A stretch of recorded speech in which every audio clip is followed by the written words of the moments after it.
안녕하세요. 옆집 아저씨입니다. 오늘 하루도 행복하시고 항상 건강하시기 바랍니다. 오늘 준비한 이야기는 만 65세가 되면 받을 수 있는 기초연금인데요. 2024년 내년에 변경되는 내용도 함께 말씀드릴 거니까요. 조금만 더 집중해서 들어보시고 도움되는 내용이 있다면 주변 분들에게도 정보 공유 부탁드립니다. 그리고 좋아요, 구독 꼭 한번 눌러주세요.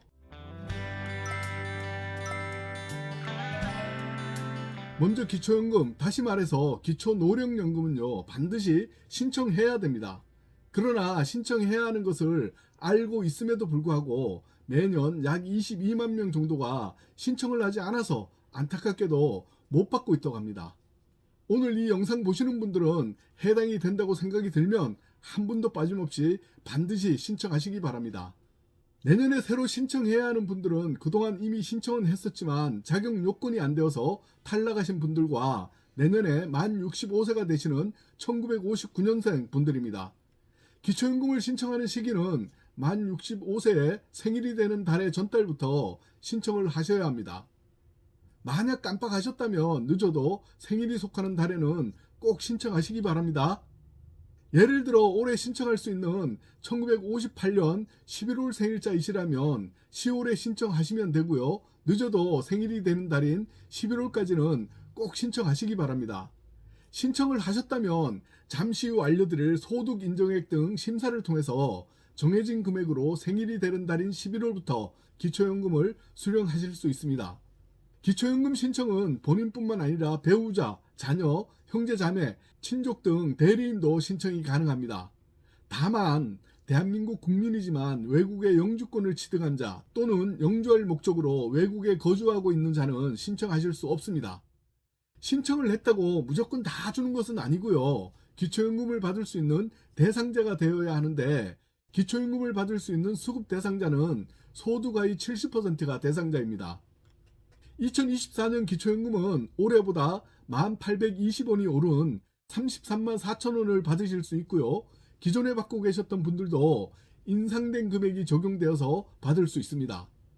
기초연금을 못 받은 분들은 전체 신청 대상자 분들 중에 소득 인정액이 기초연금 선정 기준액 소득 상위 30%와 공무원연금, 사립연금, 교직원연금, 군인연금, 별정직 우체국연금의 수급자와 그 배우자는 기초연금을 받을 수 없습니다. 다음으로 우리가 기초연금을 받는 대상자의 기준이 되는 기준연금액에 대해서 알려드릴게요.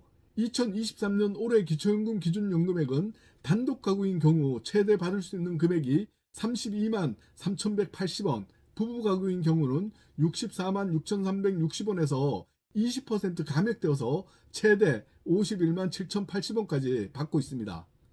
그러나 2024년 내년에는 단독 가구인 경우 최대 받을 수 있는 금액이 33만 4천원, 부부 가구는 66만 8천원에서 20% 감액되어서 최대 53만 4,400원까지 받을 수 있게 됩니다. 기존에 기초연금을 받으셨던 수급자분들은 자동으로 인상된 금액으로 지급됩니다. 그리고 간혹 기초연금으로 무조건 최대 받을 수 있는 금액으로 받는 것으로 생각하시는 분들이 있는데요. 기초연금은 소득 인정액 계산에 따라서 개인별로 조금씩 차등하여 다른 금액으로 기초연금을 받습니다. 이번에는 기초연금을 받기 위해서 도움이 될 만한 내용 두 가지만 말씀드려 보겠습니다. 먼저 첫 번째로 가구별 기초연금 선정 기준액이 되는 소득 인정액입니다. 가끔 소득 인정액을 월급여라고 생각하시는 분들이 있는데요. 월급여하고는 다릅니다. 소득 인정액이라고 하면요, 각종 소득과 재산을 소득으로 먼저 환산을 하고 이 환산한 금액을 합산한 다음에 근로소득공제, 일반재산공제, 금융재산공제 등을 뺀 후에 모두 산정한 금액을 소득인정액이라고 하는데요. 이 영상을 보시는 분들이 일일이 계산할 것까지는 없다는 생각이 들고요. 소득인정액이라는 것이 이런 거구나 하는 정도만 알고 계셔도 많은 도움이 될 것 같다고 생각합니다. 그럼 2023년도 현재 소득 인정액은 얼마나 되는지 알아볼까요? 먼저 단독 가구는요 202만원 이하이고요. 부부 가구는 323만 2천원 이하이면 기초연금을 받을 수 있는 대상자가 됩니다. 좀 극단적이긴 하지만 예를 들어 현금이 얼마나 있으면 기초연금을 받을 수 있는지 한번 알아볼게요. 계산 방법이 복잡하긴 하지만 여기서는 다른 재산이나 소득이 없다고 가정하고 현금만 있다고 가정을 한다면 단독 가구인 경우는 대략 현금으로 6억 원 정도이면 소득 인정액 계산을 해보면 202만 원 정도 되니까 기초연금 대상자가 될 수 있고요. 현금으로 5억 3천만 원 정도이면 소득 인정액이 170만 원 정도 나오므로 기초연금으로 32만 1950원의 최대 금액을 받을 수 있습니다. 부부 가구인 경우는 9억 9천만 원 정도 이하의 현금을 가지고 있다면 기초연금 대상자가 될 수 있고요. 8억 3천만 원 정도 이하의 현금이면 소득 인정액이 270만 원 정도 되므로 부부 감액을 적용해서 기초연금으로 51만 원 정도를 받을 수 있을 것으로 예상됩니다. 그리고 혹시 이번에 아쉽게 탈락되었다고 생각되시면 기초연금 선정 기준액이 되는 소득 인정액이 내년에 또 인상되었으므로 내년에 한 번 더 신청해 보시기 바랍니다. 내년에도 소득 인정액이 인상됨으로 인해서 이번에 못 받았던 분들도 상당수 받을 수 있을 것으로 예상됩니다. 참고로 기초연금 선정 기준액이 되는 소득 인정액은요, 매년 상향 조정됩니다. 두 번째로 근로소득 기본 공제액입니다. 가끔 일을 하면 기초연금을 못 받는다고 생각하시는 분들이 계시는데요. 소득이 아직 많지만 않으면 그렇지는 않습니다. 근로소득 기본공제를 해주는 이유가 있는데요. 그것은 일하는 노인을 장려하기 위해서인데요. 다른 사항보다도 상당히 많이 공제해주고 있습니다. 부부가 모두 근로소득이 있는 경우도 개인별로 공제해주고 있으니까 아주 고액의 급여만 아니라면 기초연금을 받을 수 있는 분들이 좀 더 늘어날 수 있다는 겁니다.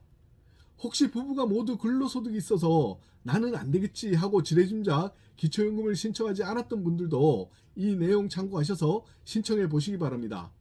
그럼 근로소득이 얼마나 있으면 기초연금을 받을 수 있는지 한번 알아볼게요. 이번 예도 극단적이긴 하지만 다른 재산은 하나도 없고 근로소득만 있다고 가정을 해서 말씀드려 볼게요. 단독 가구의 경우는 대략 월 소득이 390만 원 정도일 때 소득 인정액 계산을 해보면 대략 소득 인정액이 202만 원 정도 되니까 기초연금 대상자가 될 수 있고요. 근로소득으로 월 소득이 350만 원 정도이면 소득 인정액이 170만 원 정도 되니까 기초연금으로 32만 1950원을 받을 수 있습니다. 부부 가구인 경우 근로소득은 680만 원 정도 이하이면 소득 인정액이 323만 원 정도 되므로 기초연금 대상자가 될 수 있고요.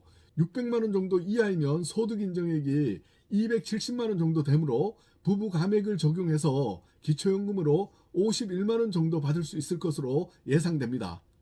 기초연금을 신청했지만 탈락하신 분들을 위해서 꿀팁 하나 준비했습니다. 그것은 수급희망 이력관리제라는 제도인데요. 이 제도를 활용해서 신청해 놓으면 선정기준액 상향 등으로 기초연금 수급이 가능할 것으로 판단되는 경우 5년간 재신청을 하라는 안내를 해주는 제도가 있으니까 신청해 놓으시면 많은 도움이 될 것 같습니다. 지금까지 말씀드린 내용을 종합해서 정리를 한번 해보자면 2024년에는 소득 인정액이 단독 가구는요 202만 원 이하, 부부 가구는 323만 2천 원 이하이면 단독 가구인 경우 최대 받을 수 있는 금액이 32만 3,180원, 부부 가구는 64만 6,360원에서 20% 감액되어 최대 51만 7,088원까지 기초연금으로 받을 수 있습니다. 그리고 2024년 내년에 받을 수 있는 기초연금은 단독 가구인 경우 최대 받을 수 있는 금액이 33만 4천원, 부부 가구는 66만 8천원에서 20% 감액되어 최대 53만 4,400원까지 기초연금으로 받을 수 있다고 알려드렸습니다. 마지막으로 이번에는 신청 방법 알려드릴게요. 기초연금을 신청하는 곳은 전국 어디든지 읍면사무소 및 동주민센터에서 신청 가능하고요. 국민연금공단 지사, 복지로 홈페이지에서 온라인 신청도 가능합니다. 그리고 거동이 불편하신 분들은 직접 댁으로 찾아가는 찾아뵙는 서비스로 신청도 가능해졌습니다. 기초연금 계산 방법 등 좀 더 자세한 사항은 인터넷에서 보건복지부 기초연금을 검색하시고 기초연금 자가진단하는 방법과 소득 인정액 모의계산 방법을 참고하시기 바라고요. 여러분들의 다른 의견이 있다면 댓글로 정보 공유 부탁드립니다. 그리고 마지막으로 좋아요, 구독도 꾹 눌러주시는 거 잊으시면 안 됩니다. 오늘 옆집 아저씨가 준비한 이야기는 여기까지입니다. 저는 다음 영상에서 또 인사드릴게요. 감사합니다.